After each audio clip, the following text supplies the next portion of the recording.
Content warning. The story, characters, and events in this book are entirely fictional. Any similarities to actual people, places, and events are purely coincidental. This story contains heavy violence, strong language, and sexual themes that may not be suitable for all audiences. Listener discretion is advised. Ash Crisis. Prologue, The Crisis. Chino Tokuma, a young girl with raven black hair, hunches in a dimly lit control chamber, her pale face illuminated by flickering screens. She imagines the bustling offices above, stark, sterile, framed by large glass panels. But she's over a mile underground, beneath a sprawling shopping center. Neon decorations and well-dressed customers linger in her thoughts, their clicking footsteps fading into oblivion as they descend through concrete into silence. A chill runs down her spine as her stomach twists with anticipation. Her fingers glide across the keyboard, driven by instinct and years of training. Periodically, she glances at the glowing mission objectives on the screen, casting an eerie light in the dark room. Chino had grown up in a rural farming town, knowing little of the world beyond. She often reflected on the simplicity of her childhood, when her only worry was lying in the rice ponds. Those were truly uncomplicated times. Clearing her throat, Chino adjusts the collar of a narrow microphone. Everything looks set. Let's start the Montratech systems check, Falcon 1. Roger that. We have light. The ion engine seems to be operating normally. Ready and waiting for instructions. Over. A male voice replies, edged with static. Chino narrows her eyes in concentration. As an expert at maintaining the power stages, she balances delicate percentages with a surgeon's precision. Yet her mind briefly wanders decrepit downtown slums, faded brown hues of torn posters from past events. These posters are now just tattered memories, remnants of a world blissfully unaware of this underground trial. Begin the core check, Falcon 1, commands a young woman beside Chino. She tugs at her uniform collar, the fabric grating against her neck. Instantly, Chino's monitors flare from green to a blazing red.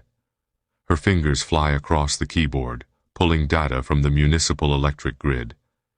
Outside, billboards flicker, casting a dull, erratic glow over streets choked with gridlock. As Chino flips a switch, the lights dim momentarily before buzzing back to life. School children on a crowded street pause, their eyes widening in the sudden blackout, only to be herded forward by a frantic teacher. A tight lump forms in Chino's throat. Damn it, not now, she thinks.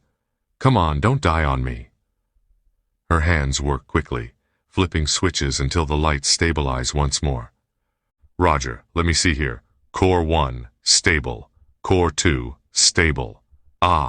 Core 3, stable. Core 4, stable, says the technician. The radio hisses with static. Clear that line. The commanding officer's voice cuts through with authority. Chino recoils slightly, shrinking into her chair. Her co-worker's soft hand settles over hers, a brief moment of warmth. She turns to her co-worker, fear evident in her eyes. It will be all right. We got this. Her whisper is lost on Chino, drowned out by the machine's hum. A click echoes over the line. Roger, I apologize. My cable was loose. The technician chuckles. The pause gives Chino a moment to hear her heart pounding in her chest. Core 6, stable. Everything is as it should be. I'm good on my end. I'll broadcast the levels now. Somewhere, a streetlight flickers to life as thunder rumbles, summoning rain from the gray tumult above. Everything looks fine on our end, Falcon 1. Let's proceed with the particle engine check.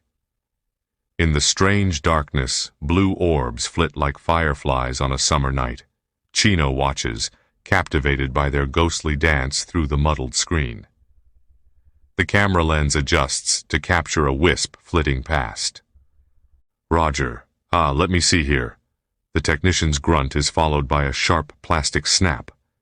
Inside the control room, Chino sees her colleagues dressed in white and gray military fatigues, intent on their switchboards. Holographic displays in myriad colors hover above their stations, appearing from Chino's angle as twisting lines of light. Engines 1 and 2 are okay. Ah, let me see. Engine 3 is okay. Tethered by a thin line, the technician drifts through the abyss, navigating the satellite's steel and plastic lattice. The blue glow from wisps paints his suit a spectral hue. As he shifts, grasping metal rungs, Chino sees the mastery in his movements. With energy levels stabilized, Chino starts her final check. She opens a few screens, her breaths deep and measured.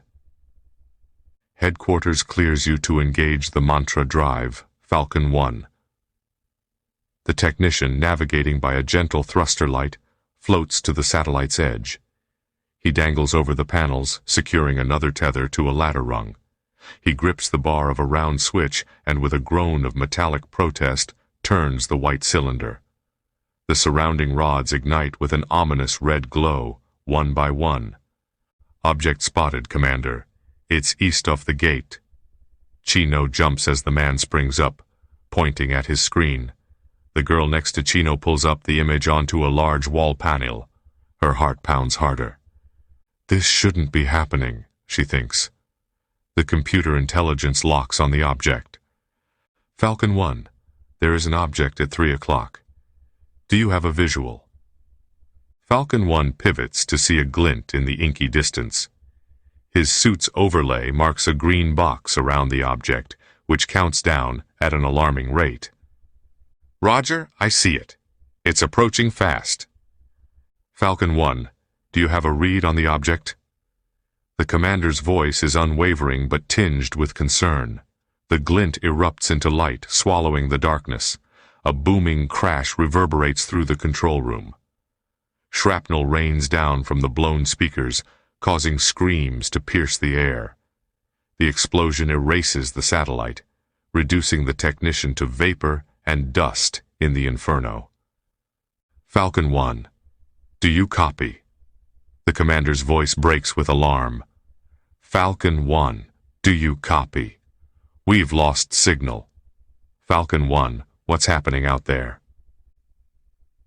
Today marks the 20th anniversary of the explosion that obliterated Blue Ash City. The disaster claimed over 2.3 million lives, leaving nothing but rubble in its wake. The smoke shrouded the sun for 3 days. It was the single most devastating event of modern times. Rising from the ashes, New Ash City stands as a technological marvel. We remember... The news anchor's image fades into black. Yeah, we've heard it all before, a young girl mutters, her eyes fixed on a distant suburban landscape.